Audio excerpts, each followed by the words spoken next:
Welcome to another exciting episode of our show.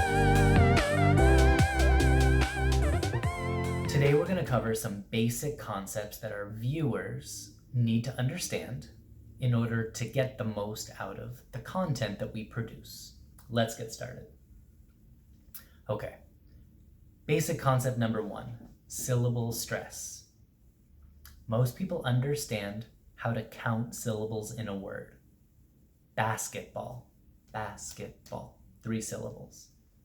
So let's just say for now that a syllable is the part of the word that we're able to hear.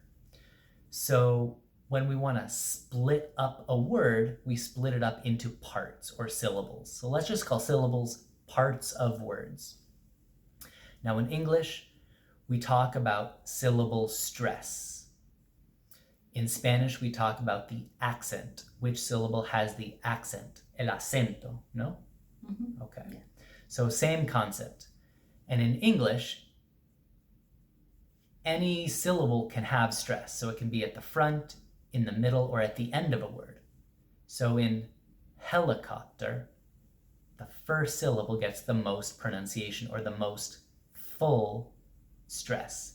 Helicopter. Helicopter. So if you say the stress on the wrong syllable, it sounds weird. Yeah. Helicopter. Yeah. Helicopter. There's only one right way to say helicopter. Okay. So now let's move on to the second basic concept, and that is the concept of voicing. So voicing is when air passes through your throat with your vocal folds vibrating. So some examples of sounds with voice are the v sound. Mm-hmm. We've got z, the z sound. We've got zh, like in measure. We've got j, like letter J. We've got b, letter B. Now, compared to those voiced sounds, each of them has an un or not voiced counterpart, a pair that is pronounced with the same tongue placement, the same lips or whatever, but this time the vocal folds are not vibrating. So we can contrast b with p. Lips do the exact same thing. The only difference is voice on or voice off. Then we have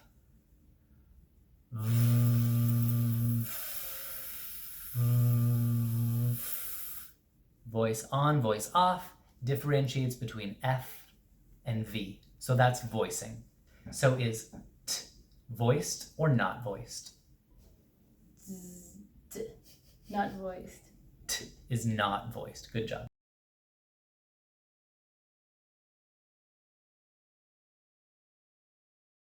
Okay, the third concept we have is aspiration. It's a fancy word for puff of air.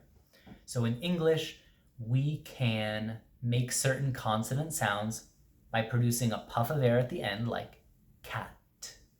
That t lets out a puff of air at the end. But I don't have to say it that way. I can also say cat, where my tongue goes to the right spot, where it would make the t, but I don't ever release the air. My tongue just stays up. It never comes down to let the air out. Cat. So we can do that with pretty much most consonant sounds. So that's aspiration. Aspiration means you're letting the air out. Contrasting to that would be an unaspirated sound where you do not let the air out. Okay, then we have this very broad idea of vowels versus consonants. Everybody knows that a is a vowel and k is not a vowel. But why? And what do those concepts really mean? So A vowel is a sound that's produced with an open vocal tract. A, e, I, U. Our tongue, for all of those sounds, our tongue is fairly far away from the roof of our mouth. And so a lot of air is able to pass out of the mouth. In contrast to that, we have consonant sounds. A consonant sound is a sound that, by definition, you make it by using your tongue or your lips or your teeth to obstruct or block the air from coming out of your mouth. Like, for example, right? Your lips and your teeth come together so that the air has to squeeze out to leave your mouth. That's a consonant sound, and there are lots of consonant sounds. Okay, let's go for long and short vowels, because this is confusing to a lot of Spanish speakers. In Spanish, when you see the letter E written, it always sounds like E. It only has one sound. But in English, the letter E can have more than one sound. It can sound like E, or it can sound like E. Or the neutral vowel. We're not going there yet. So each vowel has at least two sounds, a long sound and a short sound. The long sound is generally the same as the way we name the letter. So for example, letter A. The long sound for A is A. And the short sound is A. Okay, so long and short.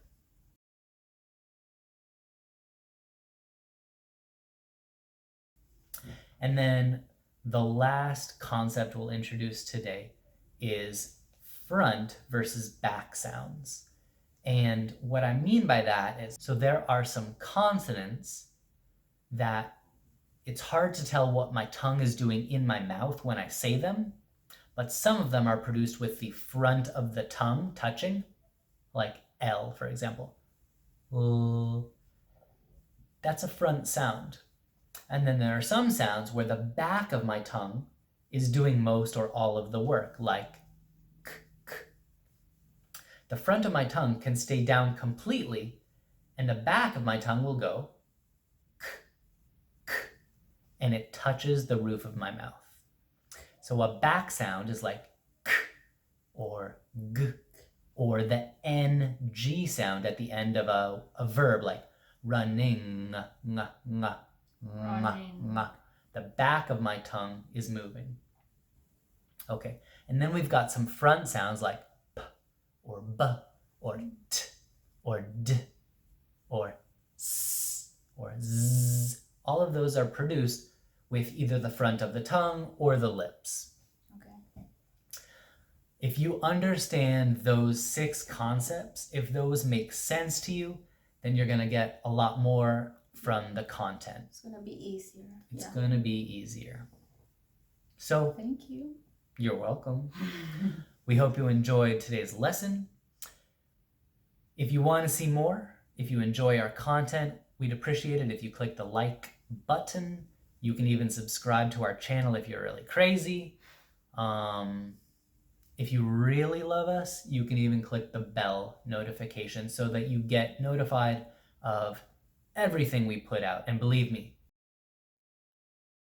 so it's for kids. Anyways, we hope you enjoyed the lesson today, and we'll see you soon. Bye. Bye.